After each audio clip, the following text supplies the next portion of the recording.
Guys, welcome back to the channel. We're back with a special guest in the building.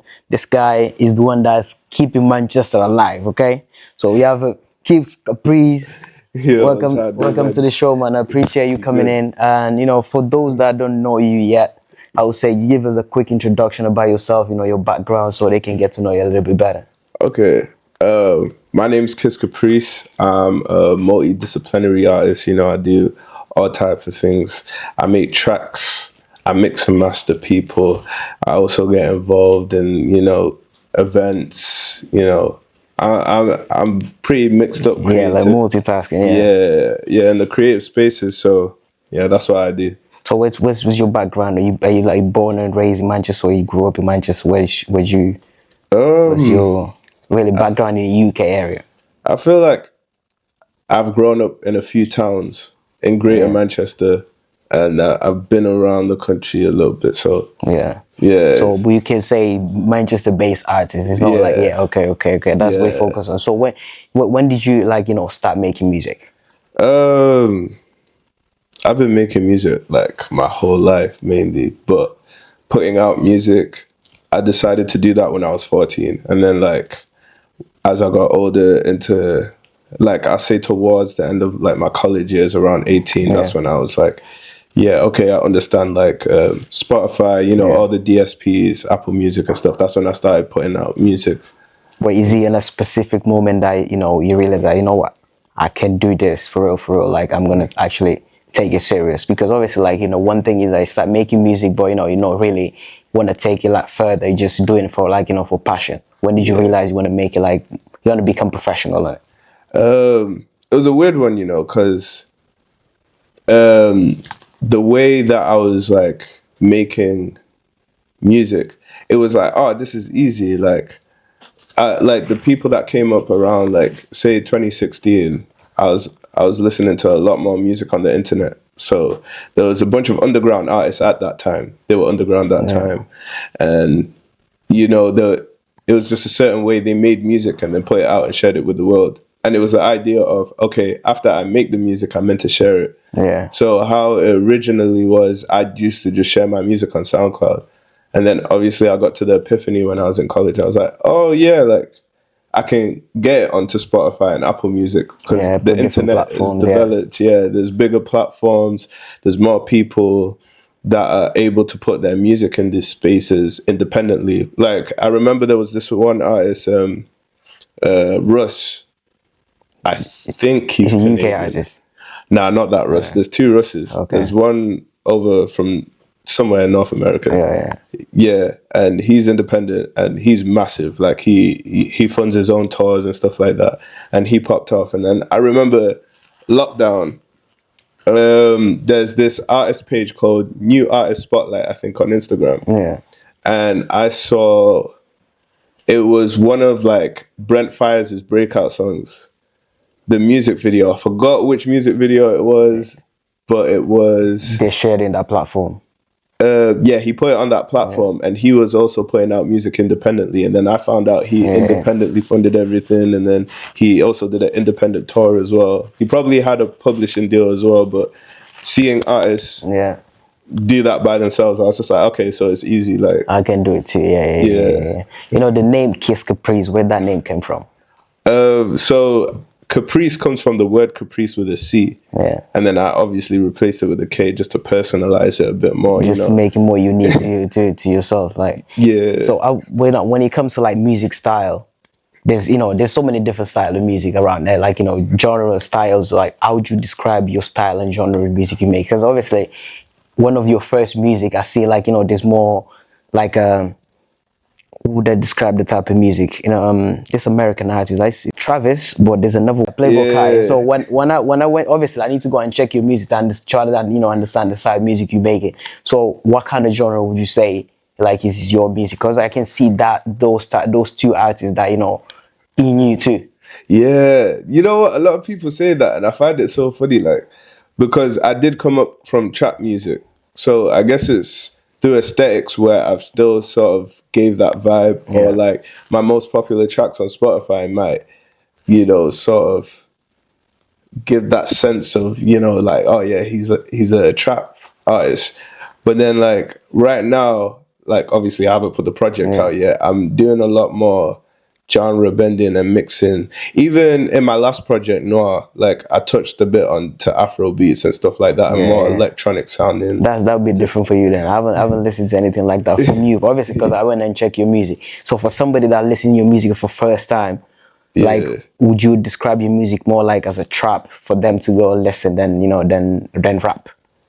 Yeah. I'll say it's trap music first, because that's what I grew up listening to. So like it just reflects into the art. But I do love a lot of R&B as well. And it's funny because I've seen other artists say this as well, that sometimes the music that they listen to all the time, like the music they make is not what they know what they're listening to. Completely different. It could be listening to Afrobeat because you enjoy Afrobeat, but when it comes to like what you feel more talented to do, then it's a different type of genre. What type of music would you listen to? Like, would you say like what's, apart from trap, is there any other genre you feel like your music could evolve to be in that type of genre? Yeah, it's weird, like it's like I feel like there's like a genre for age. I know, like, obviously all these genres, they're limited, but like obviously between when I was like 14 up until like 20, trap music made the most sense. Yeah. And then now I'm like 23, I'm in this phase where like, oh, maybe I can, write something with a lot more substance in a sense. Yeah. So then I'm writing these raps and I'm like, maybe I'm not in that pocket yet, but it's good to just grow into that form where I'm really saying something for the listener to take. Like when you're younger, you can just talk. Try, You say whatever. Basically, now you're trying to make more conscious rap, not just like say whatever that comes to your mind. Because obviously you want your fans that grow, people that have been listening to you, that growing up with you too. You know what I mean? Because let's say like we same age, if you listen to your music and then you growing like getting your mid-20s, then the type of music you be making, you want me to be able to listen to those music, like I understand. It makes total sense. When it comes to like creative part, then like when you in the studio, because you produce, you kind of produce and mix and master and all of that. So how do you start like your when you start making a track? Do you go for like, do you listen to like the beats that you created or somebody created for you? And then go and make the music, or you write it down everything and then just go on and trying to spit it out? It's weird, like, because people have different way of different way of making music. How do you start your track? Like the way I start tracks, it can be so random. There's times I've got out the shower and then recorded a quick voice memo, and then I'm like, all right, I'll save that for later. Some of those like voice notes, I don't go back to it sometimes. But it's just, let me remember this idea. So in the future, if I'm uninspired, I can just scroll through it and go to it. And I've only done that like once or twice. But then there's other times where like I usually make the song in one sitting. So from the beat, and then I write the song and then it's done. So there's two ways I can do it. Like I can start the beat, I finish the beat, and then I'm like, okay, this is cool. And then now I start writing down lyrics, and then I'm listening to the beat on a loop, and then I'm writing until I go mad, and I'm like, yo, I can't write anything more. And then I might come back to it later. Or I have the beat, and then I'm recording and I'm punching in the lyrics each time. So I just do one line at a time. I'm like, okay, I like that. I like how that sounds. And then I keep going to the next line, I feel like you have advantage in the certain is those that can't produce, they can only make music. You know what I mean? Like if you can sit down and put a couple of like beats together, then that's an advantage you have from other artists that need, depending on someone, a producer, and depending like somebody to make the beats for them. Like I feel like you'd be able to like overwork them. If you'd really like put your, say, what, like I know how to make music, I'm multi-talented, you know what I mean? Those that only write and then be able to spit out after the beats completed for them, they're not going to be able to do as much as you're doing, do you know what I mean? I feel like it makes sense in the terms of like output, but then sometimes like I'll be in a position where I'll be thinking, it would have been cool if I was just a rapper. So then all I gotta do is have like some producer there, and then my only role is just writing down bars. That's it. Now I feel like the way you are is good. It's good like that. You feel like we can give an example of Kanye. Kanye, he was he was signed as a producer first, then he started rapping. Yeah. But you know the quality of music you want to make, and you be able to like, you still can work with other producers, but you be able to like know exactly what you want. Like what's this one? There's something missing on this part. You know what you can add on it, what you could take. You know what I mean? Yeah. You got full advantage, man. Come on, you gotta give props to yourself for just teach yourself that and learn how to do those things. But for the last project you put out, I want you to tell us a little bit more. What was vision? You call XP3, yeah, right? Oh yeah, the EP. Yeah. So what was the vision in that? What's the outcome in that you're trying to give on that? What's the vision when you put that project out? What's your vision on when you work in that project? So the first XP I made, I think it was 2022. The thing is, 3 was the last one, correct? So yeah, the one you're talking about is 3 that dropped in January. But the first XP I dropped was in 2022, I think, 4 years ago. Yeah. And it's weird because the XP ends up being like a time marker for me. So then it's like a project where I'm just like, okay, these are the sounds you mess with around these times. And, this is your artist sound right now. And, XP is that, that level up. It's just part of like the musical journey. And it's you leveled up and did this. Yeah. So I was thinking XP3 was going to be my last one. But I don't know. I might continue it because it's a good like marker for me sometimes. But it usually just comes before a big project comes out. I saw you working on a new project, right? I was gonna ask that question about the project, because obviously like you want to put a big project out, correct? Yeah. So what's the timeline on that project? So you can't tell us yet. You're just keeping it, to yourself at the moment without want people to know what's coming. I will say it's this summer. Summer 2026, yeah. Come on, guys. You can expect new projects out from Kiz Kaprice coming out this summer. I don't know if you reveal this from different places you've been interviewed before, but I wish I was the first person telling this down to people. Come on, if you're a fan, project is coming out. Make sure you be aware. I think this is the first time I said like a time range. Okay, that's good then. Like there's something like we get as a special on this channel now. But on this in XP, what would you say is the best? Is the track that got your attention the most in that XP, the 3 you put out? That's or it could be for numbers, or those you felt the most. It was Have Fun. That one was different because in my head I felt like I was already making these sort of house Afro fusion type beats anyway. But then it was the first time like people were like, yo. It's more like a club banger, that one. Yeah, they're like, oh, this one sounds different. You know what I mean? So I got those reactions and I was like, okay. Yeah. To be honest, I would say probably is the one I like the most. Cause obviously I went on, I was calling and Spotify and I checked on Spotify. I would say that one is probably my favorite. Yeah, right. It's probably my favorite, that one. Okay. But obviously, like I see those that it's not about the view sometimes. You know what I mean? Like it's what you listen to, what you resonate with the most. That one, that's definitely maybe because it's more like something you can dance to. Do you get what I mean? That's the best part. It's something you can dance to. That's why I would say that's probably my favorite. Like I appreciate that. Yeah, man, no worries, man. You done couple of shows already, correct? Like done open mics and here and there. Like, what would you say is the biggest moment that in your career so far that since you start making music? Moment that you remember saying, this one, it hyped me up. You wanted to make me go further, in the music world. It's weird because the entire thing feels like a moment. Yeah. Like how I was saying, like with the XPs, it's just like a time marker for me as a project.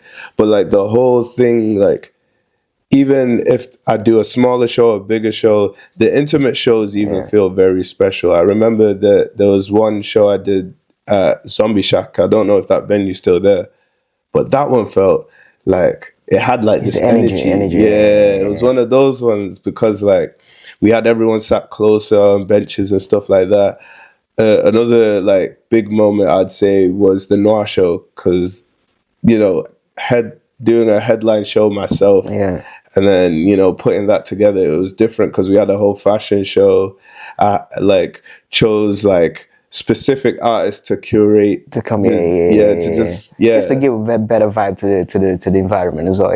yeah, That's sick. That's sick because obviously, like, you know, doing it, you know, shows and then creating your own show, that would mean a lot. I'm guessing, like, you know, Yeah. I never, like, you know, done that. Maybe I would consider this a thing, but as an artist, when you have a, you know, crowd in there, like, you know, engaging with your music, it must be something, like, you know what I mean? Maybe I feel like that's what makes artists want to become an artist more. Yeah. Is like the engagement when you, like, you know, see people, like, projects is sit down at home, you know, write down, and then when you go to perform that music and everybody's, like, you know, engaging and interacting with your music, that must be a different energy, in it. Yeah, it's like, imagine, because, you know, like in day-to-day life we have like conversations and arguments, right? And, you know, people have these conflicts no matter how big it is or how small it is. It's the misunderstanding between two other people. So a moment where someone's rating your track, right?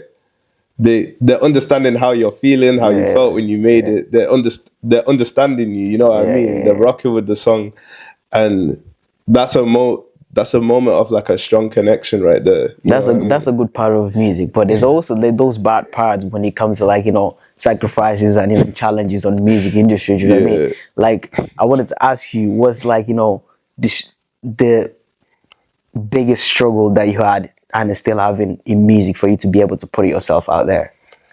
What you struggle with the most? Marketing. Yeah, like putting out like content. I don't know, it feels like I'm having to do something that is not, like, I fully understand. I feel like you're an artist, there's certain things that, you know, you shouldn't be handling yourself, but obviously, like, in the beginning phases, I understand it, you know what I mean? It's crazy, like, as an upcoming artist, you need funds for it. Because big artists, when they drop us even, like, you know, one track out, they'll spend £100,000 just to do advertisement for, like, you know, different platforms and things like that. So I fully understand it, man. But it takes time, but you'll get there, man. I feel like my point of view, like, you're a very talented artist, man. I feel like, you know, if you put your hand into it, you definitely, like, you know, be able to, like, get people to, you know, to do that part for you. Just focus mainly in your art and then just do it fully. Do you know what I mean? Like and subscribe. If you've been watching the video till now, it doesn't take much. 2 seconds. Just subscribe to the channel, like the video, and press on the bell to get notification. In terms of, you know, your goals, so where do you see yourself in the next 5 years? You know, I want to see myself in a spot where, like, you know, my network is bigger. So then, you know, I have more connections in the industry. I want to have a lot more projects that are quite, they don't have to be completely music related. I want different creative projects. Tapping into different stuff now, Yeah, because I'm looking into develop the art in all types of dimensions, right?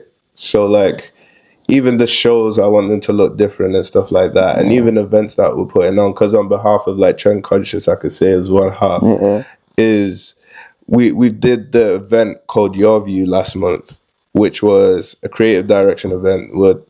We did an art exhibition within that event. We had all types of art downstairs. We had glass art as well. We had fashion designers' clothes in there. And it was just nice putting that event together. You know, I feel like, there's more you be able to do with yourself. Like, be like, you know, there's most, like, people, for like ASAP Rocky, for example, like, you know, they're not just making music, they're tapping into fashion, tapping into so many different things. So that's something, like, you know, you're looking to also do as well. So I don't know if I'll be in this country in 5 years. That's one thing I'm thinking about. What are you thinking about going? States? I don't know. This is the thing. I need to find a place that is good for what you wanted to do. Yeah. But I also want to be able to. I want to be well traveled around that age as well. I want to have seen a lot of places as well. So do you think being, like, growing up in Manchester, being in Manchester, you know, have certain level of advantage from different artists from different towns in the UK or not? Manchester. Maybe not comparing to London. London is different levels, you know what I mean? We know artists from London, like, you know, there's some, like, it's like, you know, they have trampoline to, you know, to jump further than others. But comparing to other, you know, cities in the UK, would you say Manchester, like, you know, have that advantage or not? Yeah, I think it does. I feel like Manchester's had the sauce for a while. It's like one of them things that people just need to tap into. But also, what it is like the infrastructure to, like, you know, just be a creative in a city as well. Like, you'll see smaller towns, there'll be artists there, and they can't really, they don't have places to go, you know, to do events and stuff like that. It's not as well built, but Manchester's becoming that place where you can do that more freely. And Liverpool's another place. I know there's probably people there that, you know, Tapped into music as well. Yeah. And what about Birmingham? I don't really listen to a lot of artists from Birmingham. I don't know, for some reason. I don't know. Maybe they all, you know, decided to move to London. There's like, more than you think. I feel like I've heard a few Birmingham artists. Maybe because I don't live there. You know, maybe that could be, you know, playing a bigger factor on that. Because I don't know much like about Birmingham artists. It's more like Manchester, London, Liverpool. Only that, you know, what's the name of that guy, man? He looks like that. That one. Yeah. So that one is the one that blew him in Liverpool. That I know. Okay, yeah, this kid is all, you know, it's all over the place now. Like people listen to his music and stuff. Social media is going crazy, sharing his stuff everywhere. Yeah. So what social media is also like, you know, it showed different perspective of like an artist. So what would you say when people look at your social media, you know, that people would think, okay, this is who you are, but it doesn't really reflect about you for what people see in your social media?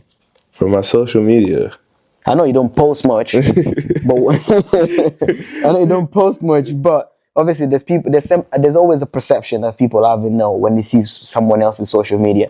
What kind of thing you think when people look at my social media, they might think certain thing about me, but it don't really reflect this about my personality or about the person I am? I'm not sure, you know. You're a quiet person. I would say. Yeah. I don't think, you know, you like, you know, he's bubbly, like, you know, all over the place. I feel like you're quiet. For what I can see about you, I can tell you're quiet. Yeah. When somebody look at your social media, they wouldn't say that. You think so? Nah. Because I look at social media as the patterns, right? So the fact that I'm not always posting, and you see, like, it's not as frequent as how people are on social media, like, it would be easy to assume. But you're an artist, though. You're not supposed to be, you know, blowing off people with your stuff all the time. They'll get tired of it. Do you know what I mean? As an artist, what you're doing, I would say I thought that was strategic. If it wasn't strategic, you say keep doing what you're doing. I wouldn't say should be posting too much. I post quite a lot on my personal page, but because I don't care what people think. If I want to put something out, I'll put it out regardless. If you think, oh, this guy posts so much, I don't care. Do you know what I mean? Like, I don't really care what about people are going to say about me posting too much. If you don't like it, just unfollow me. You don't want to see my post, it's okay. Do you know what I mean? I don't care if you think, oh, Philo posts so much. Yes, I'm going to post. If you feel like this is good, I'm going to post it. Do you know what I mean? But that doesn't reflect really who am I as a person too. Do you know what I mean? Yeah, I feel what you're saying. Yeah. I don't know, like, to be fair, like, I always do the thing like, let me make myself look cool for the videos. But then I feel like that's just how my mind's working. Like, I feel like social media, I've made it in a way where it's just like, oh yeah, I like this, I've made this, let me throw that up. Like the Evil Jordan freestyle video that I dropped, like, was it yesterday, a couple of days ago? Like, editing that was just fun. You know what I mean? Yassi recorded it on the camcorder, I just chopped it up, and it was just like, oh yeah, this guy's just making stuff, you know what I mean? He's a fun guy. Be like 10 years ago, people would just make their music video, and then, so in America, it would be like, you remember World Star Hip Hop? World Star Hip Hop, yeah. So they'll post their video on there, and then they'll let it catch views, and then boom, and then the cycle continues. Over here, it was, you make a song, you do your video, throw it on Grind Daily, and then it catches views. That World Star Hip Hop, that one went crazy. Then, you know, this switch from music to complete different stuff. I used to go in there a lot, but then, you know, it started changing to, like, you know, more adult type of stuff, then I stopped going in our website. I don't know which. Yeah. I used to use that one quite a lot. Yeah. So in the UK now, would you say is like is the biggest art? In the UK? Yeah. I would have said Central C, but it might be SD Kid. At the moment, yeah. Is there. Yeah, just in terms of what I remember about the deal or something, I think he got Central C, like, okay, in 2026, I've not heard Central C as much I heard about him in 2024 and then beginning of 2025. I feel like in America, everybody like Central C. When you talk about a UK artist, then the name they will call first will be Central C. Yeah. Like in 2024, but that would be UK rappers, I'll say. Yeah. I'm not sure about artists as a whole because I haven't been looking at that too much. That's true, yeah. Yeah, I feel like the female artists in the UK will probably be doing bits in terms of international reach. Yeah. Maybe. Well, when it comes to music, what would you say is matter more? Is it talent or consistency? Oh, what matters now? Yeah. Yeah, it's consistency. Before, it would have been talent more. But now... What would you say consistency now compared to before? Because some artists, like, they could take, like, 4-year gaps between albums. And now you've got, like, artists as big as Drake. And they make sure, like, these albums are back to back. Coming out, and, like, we still have JLs that don't put album much, but when you put it out, do you know what I mean? He's my favorite in the UK. JLs is, I don't know. I think JLs. I feel like I said this before in the podcast as well. Like when I was talking to, I was interviewing another person that I told him JLs is just, for me is, I don't know, man. I just like the guy. Man. Give us like your vision, like of you as, the level that you wanted to get. At the end of a career, like what would you want to get to the end of your career? Obviously, you want to tap into so many different things, but when you get to like an ultimate goal, what's the ultimate goal as an artist? The ultimate goal. So if it's about like sharing music, I would want that to get to as many people as possible. So if I was able to do like a world tour, that would be cool. Because I was talking about it before about The Weeknd. He's on an ongoing tour. It's been like 4 years. So he's still not back to back, no stop. Yeah, he's still on his world tour. And I was thinking, that is lit. Like, obviously, it's very ambitious. Yeah. But like, you gotta be ambitious, bro. Yeah. Your goals need to go past the ceiling. You can't be, can just, if you dream too low, then you're probably not gonna. Because obviously, it's not all the time we reach the highest, expectation we have for ourselves. Sometimes, if you get half of it, if it's already massive, the half of it is already above everybody else. Do you know what I mean? Yeah, literally. But how would you want to be remembered? I would want to be remembered as like, I don't know, sort of like I don't know how to say it because it sounds so weird, like a healer in a sense. Yeah. Like people have. I get it, but yeah. When listening to your music, like feel like this person. It's like XXXTentacion. Yeah. Oh, I don't know how you say it. People say temptation. People say tentacion. I don't know. But like, his song is a healing type of song. I would say the type of music he makes. Yeah, I feel like it was his personality and what he grew into. Because his music did hold a lot of pain towards the end. Well, throughout his discography, you know what I mean? But like more as like an experience, like say after this conversation, right? You feel good, like after you go home, you'll be like, yeah, that was a good conversation, that was a nice experience. I just want people to feel like that, That's very humble type of thinking, That's good. That's great, man. I can't say anything against that. You know what I mean? Yeah. You want people to feel good every time they have interaction with you, like that's where you want to be remembered. Yeah, he's a guy that like good to be around. Yeah, definitely. Yeah, that's sick. So for those kids that want to pursue their goals, it could be in anything else in life. You know what I mean? It could be music, it could be fashion, it could be anything. Yeah. Give a quick message for those like still procrastinating on their goals. They're not going for it to do it. Just keep creating. Go to sleep, wake up, create. Just do it. Keep doing it. Yeah. Come on, guys. Now I want you to give any announcements that you have. If you have any announcement for people or anything that you're doing, any project or any show that you have soon, let them know, like, you know, for them to go and tap in and then go check your stuff.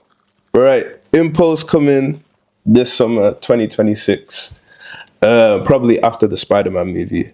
And yeah, if you see me, just say what's up. And then, yeah. Come on, man. Say what's up when you see Kiz Kaprice in the street. And then make sure you support his music and like and subscribe as well. So if you've been watching this show till this time, that means you liked it. Just go and subscribe and like the video as well. Subscribe. Peace. With notifications. Come on. Easy. I appreciate it.